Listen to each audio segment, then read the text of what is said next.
All right, what is going on, guys? So today I want to talk to you guys about macros. Okay, so everybody talks about counting your macros. What are your macros? First of all, what is a macro? Macro stands for macronutrients, and there are basically 4 macronutrients. I'm only going to cover 3 of them today, which I find most important. The 4 being protein, carbohydrates, fats, and alcohol. We're not going to really cover alcohol as it's not really pertinent to a healthy lifestyle. So I think that most people are concerned about weight loss. I'm just talking about average Americans here, okay? So what should your macros be when you're trying to lose weight? 1. Why does it matter? 2, and 3, why should you care? I guess those 2 and 3 are kind of the same thing, but I'm going to cover them. Okay, so 1, what should your macros be? Now, let me just preface this by saying there is no secret formula to what are the perfect macros. It's very personal to some level here, as far as where you feel the most comfortable with a healthy lifestyle, one that is sustainable. That is the most important thing. So if you can't eat 200 grams of protein a day, and you just feel sick all the time, it's probably not for you to have your protein super high. That being said, they're all very important and they all serve a purpose. So let's kind of talk about first, what is that purpose and why does that affect you the most, given that it's a weight loss diet or lifestyle change that you are trying to make. So first of all, protein. Okay, so protein in a weight loss type situation, and really just about any situation, is going to be the most important nutritionally. But weight loss specifically, for a couple of reasons. 1, it will help you to build muscle, and some say that is really hard to do in a in a caloric deficit, meaning you're eating less calories than you are burning. That's a caloric deficit as far as an energy balance is concerned. When you're in a caloric deficit, it is very hard to gain muscle. That being said, if you're just starting out, kind of like a newbie to weight training and resistance training, it's very likely that you will be building muscle, versus somebody who's been weight training for years and is kind of considered advanced. So it helps you build muscle, and the more muscle you have, the more your caloric expenditure goes up on a daily basis, right? 2 is it's going to help you with satiety, or feeling satiated during your day and when you eat. So it's going to keep you satisfied longer, which in turn will probably help you to eat less calories. 3 is that it prevents muscle loss.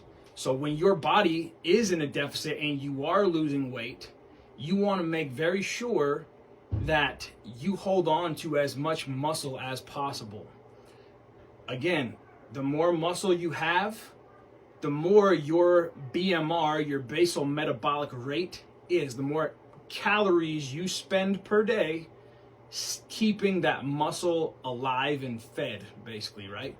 And so your muscle just sitting there is going to burn calories. So the more muscle you have, the more the more fat you will lose, or the more calories you will burn per day.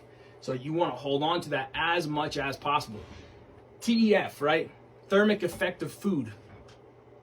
When you eat protein, you burn calories just by digesting the food. Now, you burn calories by digesting any food, but protein and fiber will burn the most calories, up to 30% of those calories that you're ingesting.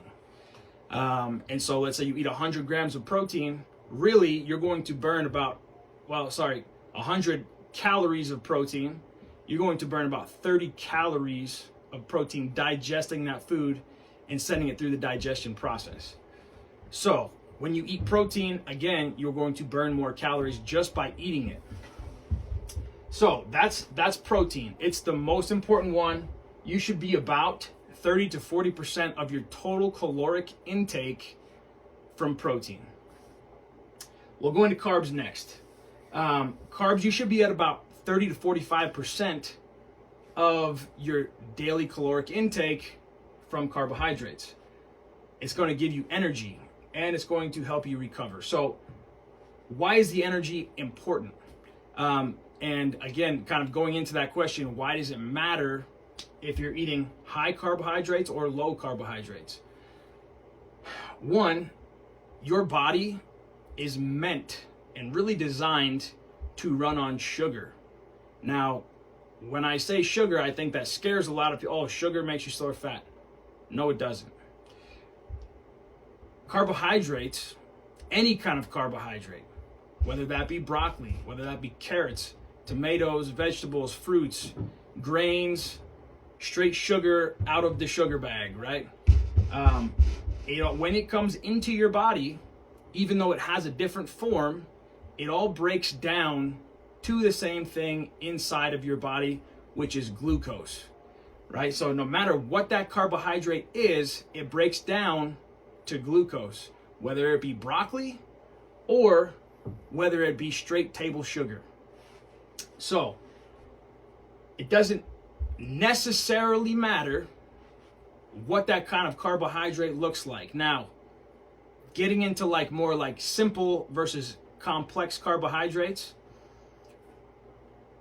when you have complex carbohydrates as like a whole wheat or vegetables, something with higher fiber in it, it takes a longer time to digest, which will make you which will give you more of a satiated feeling from that food.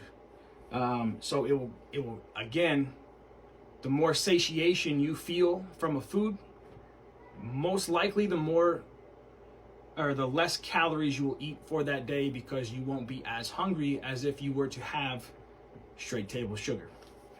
Now, recovery, when you do resistance training, really it's going to help you recover faster. This is why I always, for the most part, recommend getting, let's like in your post-workout protein shake, a little bit of carbohydrates as well. And that could come in the form of really just about anything, but sometimes even just a couple gummy bears or something with a high sugar content where you can kind of get into your bloodstream fast, will actually help you with muscle recovery. But if you're super low carbs, chances are likely you're not going to feel a lot of energy for your workout, and you're going to be kind of dragging.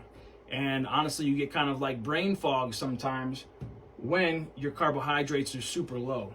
So I really would not suggest, in most cases, unless you're like pre-diabetic or have PCOS or something along those lines that's going to make you insulin resistant, I wouldn't recommend dropping your carbohydrates lower than 30% of your total intake.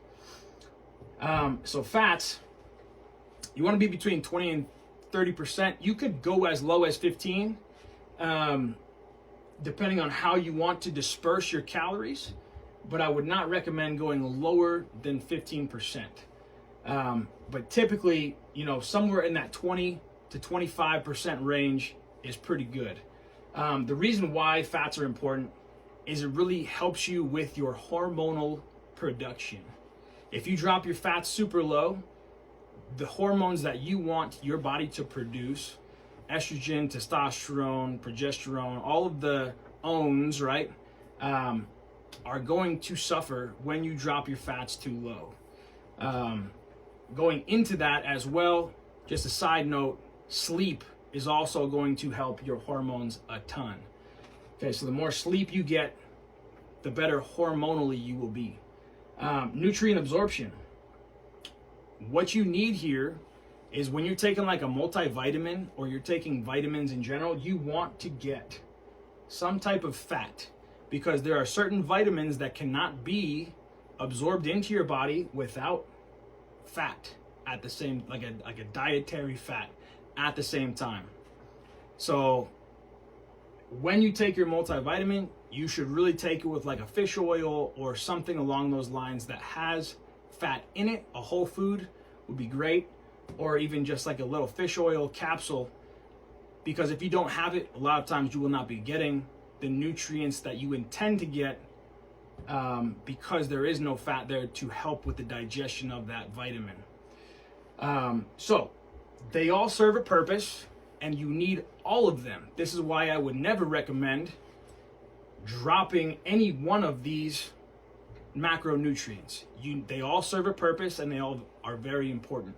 So a lot of people like to go low carb diets because they feel like it helps them lose weight faster. And people talk about all kinds of different diets all the time.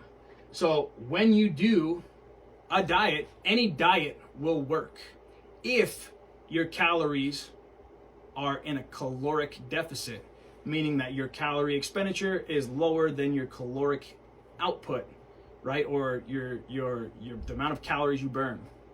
So if you drop this, you're taking out normally what would be 40 to 60% of an average person's diet. You drop that out, of course you're going to lose weight, right? Because you're not eating 40 to 60% of the foods that you normally eat. So I hope this helps, guys. And again, there's no perfect formula here. It's kind of what works for you. But this is where you need to focus the most. Most people don't touch 30 to 40% of their caloric intake from protein. So this is why I kind of always say at least 100 grams of protein per day. Okay, so focus on those things, guys, especially the protein part. But again, you don't want to cut out any one thing, and you can play with these a little bit, depending on what you feel like is the best for you and where you feel the best. So I hope that helps, guys, to kind of give you an understanding of what macronutrients are, why they're important, and how much you should be getting. All right, guys, we'll talk to you later.